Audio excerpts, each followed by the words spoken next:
Nir Tenzer, Microsoft South Africa's Marketing Operations Director, says a company's sales force has ceased to be the most prominent and credible source of product, service and information. He goes on to say that the internet enables clients to find all the information they need. So the question we're going to ask now is, how do you build a strategy around the set of people called fans? And what is the difference between fans and customers?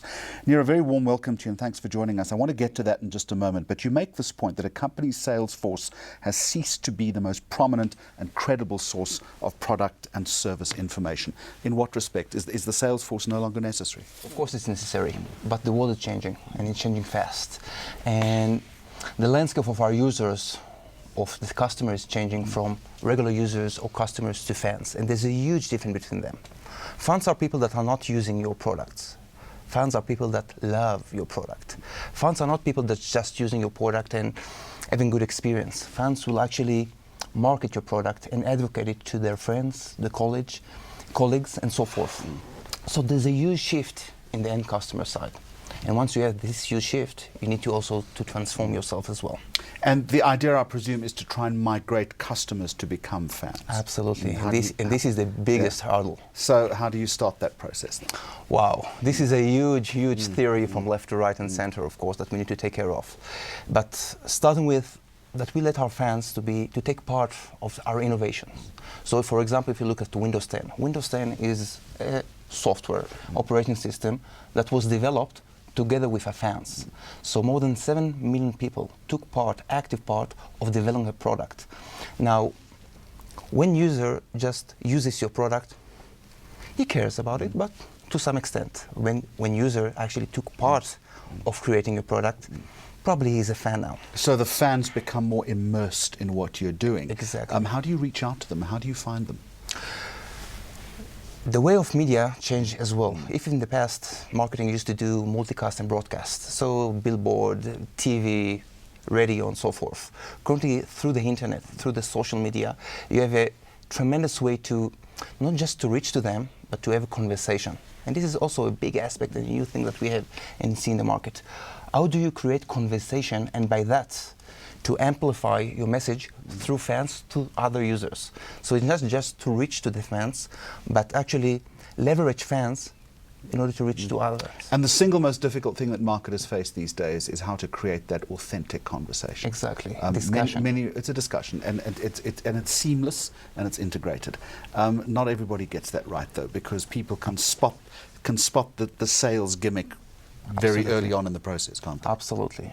And also, how do you take conversation and integrate them into the product, which is to the next level again, not to be too heavy, to intimidate, but to do it in a way that the customer will want to communicate. So you're asking the question rhetorically, how do you do it then? How do you integrate yourself into that? Oh, dynamic? This is a secret sauce, but with the secret sauce. Yeah. Give us some secret sauce. Okay, yeah. I will try to put it around. Sprinkle some dust, yeah. Exactly. But yes, we're trying and we experiment again. Once you have customers taking actual part of developing your product, you can try out and ask them, what do you think? Is it the right way to approach? Is it the right way to communicate through the products? Yeah. And we get feedback. Now, the feedback is not just show you the level of trust that you're creating between them, but also the level of engagement that you get with your fans. And you can tweak and fine tune. But once you are coming from a point of view of creating conversation, integrated into product, this is actually the starting point of everything. But it requires an enormous amount of trust as far as the brand is concerned, and I would contend some degree of appetite for risk, because what the fan is telling you and your designers might not necessarily be something that you want to necessarily assimilate and to engage with. Absolutely. So sometimes you've got to push the fans back, or do the fans know best? No, actually, the fans and the customers in the center, not the product anymore. Yeah. So we need to be ready to have a good conversation, but also tough conversation with our fans and customers. And we need to react. We cannot be in silos anymore and say, okay, we know the best and we will do the best, and you will get used to it. This is not the way. If you continue like that, you will lose your trust, you will lose your customer base and so forth. This is a tough task, but for example, what we're doing in around social. Around social, Twitter, Facebook, and so forth, it allows you to have a conversation. Some of the conversations are good and we're happy with them. Some of the conversations are tough love, as I call them, and feedback. Sometimes you don't like to hear such a harsh feedback, but it's a positive feedback because someone took his time to give it to you. So even and respect them for that. Absolutely. Yeah. So we're having conversation, we have a discussion, and we can turn it, and then maybe to give him another angle, and maybe we need to change, and I want to close the loop on the conversation then. So you've now migrated your customer to a fan. You have worked with the fan. They have given you the requisite feedback. You have developed something positive out of that. Yes. The trick, though, is to keep them. Absolutely. How do you sustain fandom within a brand?